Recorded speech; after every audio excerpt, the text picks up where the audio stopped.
নমস্কার, আপনারা দেখছেন রাখি ক্রিয়েশন, সাথে রয়েছি আমি রাখি। রাখি ক্রিয়েশনের আরও একটি নতুন রেসিপি ভিডিওতে আপনাদের স্বাগত।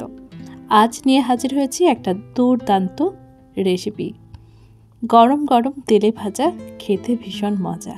হ্যাঁ, পাঁপড় ভাজা। আজ আমি পাঁপড় ভাজা নিয়ে হাজির হয়েছি, তাও আবার সেটা বাড়িতে তৈরি। কিভাবে আপনারাও বাড়িতে তৈরি করবেন চলুন দেখিয়ে দিই আপনাদের। লাগবে ময়দা।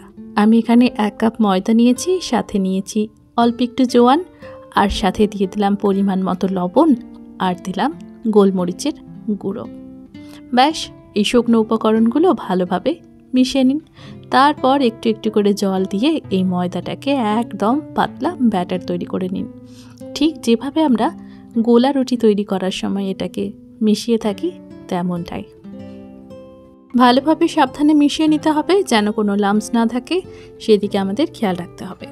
চাইলে একটু মোটা ছাঁকনি দিয়ে এটাকে ছেঁকেও নিতে পারেন, তাহলেও কিন্তু কোনো রকম দলা পেকে থাকবে না। সাবধানে, খুব সাবধানে এটাকে মিশিয়ে নিলাম। দেখুন, এখনও পর্যন্ত কিন্তু এটা মেশানো হয়নি, তবে এবার মেশানো কমপ্লিট। ব্যাস, এবার এটাকে তৈরির জন্য রেডি করতে হবে।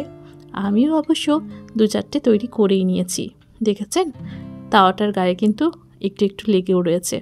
প্রথমে একদম হালকা করে তেল ব্রাশ করবেন, যেন তাওয়ার মধ্যে একদম না লেগে থাকে। চাইলে এটা আপনারা যে কোনো বাড়িতে থাকা প্লেটে আপনি তৈরি করতে পারেন, তবে আমার কাছে এই ননস্টিকের প্যানই সব থেকে সহজ মনে হয়। দেখুন কতটা পাতলা ব্যাটার হয়েছে, একদম দেখে মনে হচ্ছে ট্রান্সপারেন্ট। তারপর যেটা করতে হবে, একটা অন্য পাত্রে জল গরম করতে দিতে হবে। তারপর তাওয়াটা বসিয়ে দেবেন।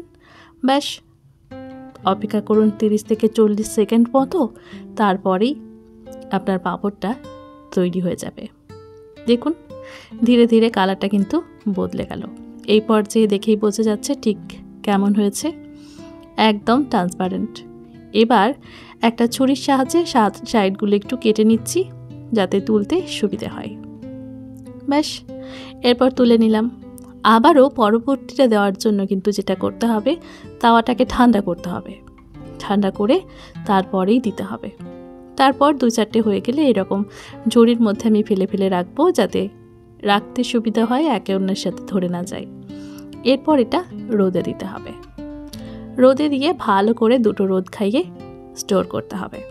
একটা রোদে শুকিয়ে যাবে, কিন্তু পরবর্তী আরও একটা রোদ দেওয়াটা কিন্তু জরুরি, যদি দীর্ঘদিন সংরক্ষণ করতে চান। আর যদি দেখেন অল্প একটু হয়েছে, বাড়িতে খেয়ে নেবেন কয়েকদিনের মধ্যে, তাহলে কিন্তু একটা রোদই যথেষ্ট।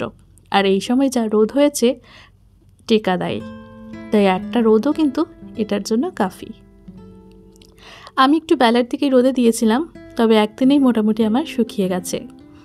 ঘন্টা 2-1 রোদ পাওয়ার পর দেখুন কিভাবে গুটিয়ে গেছে। এই পাঁপড়গুলো আবারও শুকিয়ে যাওয়ার পর যখন আমরা তেলে ভাজবো, তখন কিন্তু আবারও খুলে যাবে। এখন দ্বিতীয় দিন একবার রোদে দিয়েছিলাম, 2 ঘন্টার মতো রোদে দিয়ে দিয়েছিলাম, আর তারপর ভাজার পালা।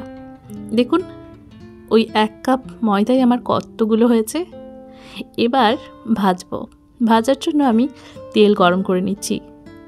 খুব বেশি তেল লাগবে না এটা ভাজার জন্য, তাই অল্প একটু তেলে সমস্ত পাঁপড় আমি ভেজে ফেলবো।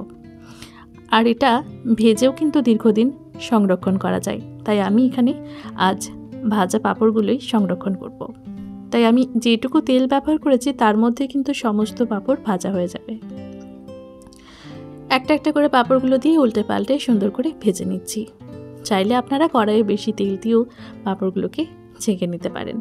ব্যাস, একটা একটা করে পাঁপড়গুলো আমার সবই ভাজা হয়ে গেল। আর দেখুন ভাজার পরে পাঁপড়গুলো ঠিক যতটা বড় আমাদের তৈরি হয়েছিল ততটাই বড় হয়ে গেছে। তেল ছড়িয়ে তুলে নিলাম। এখন ঠান্ডা করে একটা এয়ারটাইট কন্টেনারের মধ্যে রেখে দিতে হবে। ব্যাস, তাহলেই হলো। আপনি 10-15 দিন অনায়াসেই এটাকে ভেজে খেতে পারবেন।